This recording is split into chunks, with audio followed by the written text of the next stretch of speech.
Hey everyone, hope you're doing well. So do you remember the board game HeroQuest? If you're too young or you just don't remember, HeroQuest was a popular board game from 1989 on into the early 90s. The easiest way to describe HeroQuest is probably that it's a simplified version of Dungeons & Dragons. There's a lot less to keep track of, and the game does more of the work for you than a traditional tabletop RPG.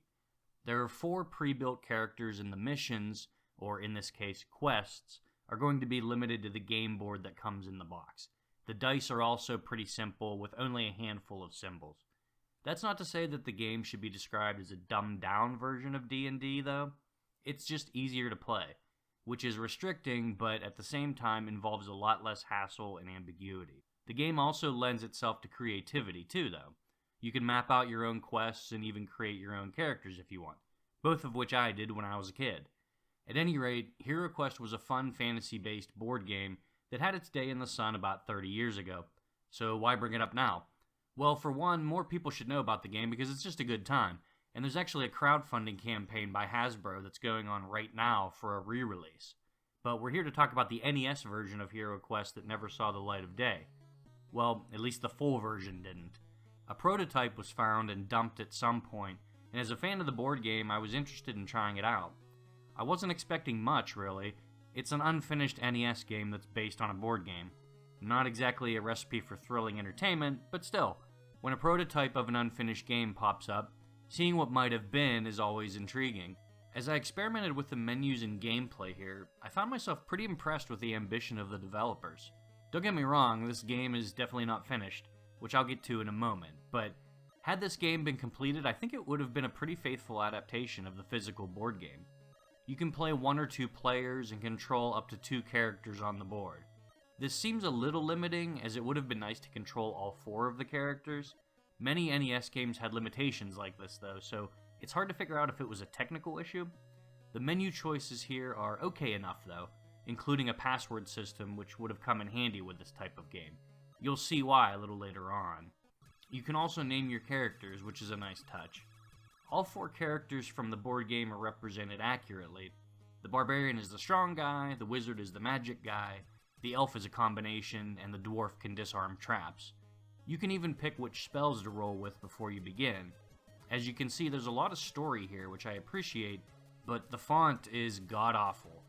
Plus, it would be nice to have some artwork to enhance the storytelling. Of course, it's unclear if that was planned or not. You can stop off at the shop and buy items, but if you're just starting out, of course you won't have any money, so the left-hand icon begins the game. Would have been nice to have some title cards somewhere on this screen. The quest list is pretty damn impressive. It includes all quests that come with the original board game, plus 2 expansions. I've tried picking various quests among the whole list, and they were all playable. All of them include the story bits from the old quest books as well. Turns are taken by pressing A to stop the dice from rolling, quote-unquote, near the top right. This determines the number of spaces you can move, and once per turn you can also perform an action. You can attack, search for treasure, search for secret doors, disarm a trap, or cast a spell if your character is able to. I'm thinking this key symbol is to search for traps, which may not make the most sense, but it's the only action I can't figure out how to take and the only icon that doesn't seem to work. Lastly, the button that looks like a compass ends your turn, and the bag on the right opens your inventory. Those are all the typical actions you'll take in HeroQuest, and the NES version appears to include them all. Items like toolkits, which can disarm traps, are included too. In short, the devs seem to cover all the bases in terms of a faithful recreation. The only button you don't want to press here is the map button on the far right.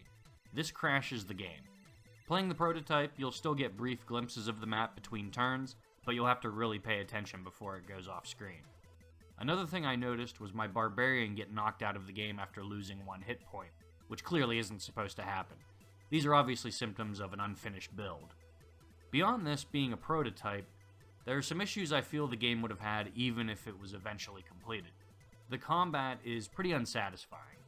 The characters' movements are uninspired, and there's little to no sound. The music isn't so great either. The combat happens in a flash, which makes it difficult to spot any changes in your stats. Also, I suppose a cursor may have been the most versatile control option, and that's why they went with it here, but it's cumbersome to use. The cursor freezes in place while your character is moving, which leads to wasted time. It's unclear whether this would have stayed in the final game, but I'm guessing so. Maybe the NES couldn't do both at the same time, but I can't say I'm familiar with many cursor-based NES games to compare the two. The other big problem I think the game may have had, even in a retail state, is how slow it generally plays. Some other board game adaptations for the NES have this problem as well, but not all of them. Monopoly, for example, plays pretty quickly and doesn't come off as boring, as much as Monopoly can at least. HeroQuest is kind of a slog though. Just pointing the cursor where you want to go can take a while, as it doesn't move particularly fast when it does move at all. It's also confusing at times where you can actually go. It took me a while to figure out that these little arrows are what you have to click on to move to the next screen. If you click anywhere else, the game doesn't recognize what you want to do. In short, a snappier cursor and more sensible interface choices would have smoothed out some of these rough edges. I have two concluding thoughts on this version of HeroQuest. One is that it probably wouldn't have been remembered particularly well. Even with some improvements, it's probably just not a great fit for the NES. I can imagine someone playing it, getting fed up, and just breaking out the actual board game, since it's much faster and more tactile anyways. My second thought is that given all that, I think this was shaping up to be a pretty accurate representation of the board game. A final build would have had all the actions you were capable of in the physical version, as well as all the quests with no additional purchases, unlike its board game counterpart. That's a lot of replay value if you took a liking to this version in the first place. At retail, I think this game would have been exactly what one would expect an NES version of HeroQuest to be, and the developers were on their way to making something that did justice to the property it was based on. That doesn't mean I think it would have been worth playing, but you can only do so much while staying true to the source material. So, what do you guys think? Would this have played well on the NES? Would it have been popular back in the day? Let me know in the comments if you think it looked promising or if this is just a steaming pile. Hope you guys enjoyed this, and I'll see you next time.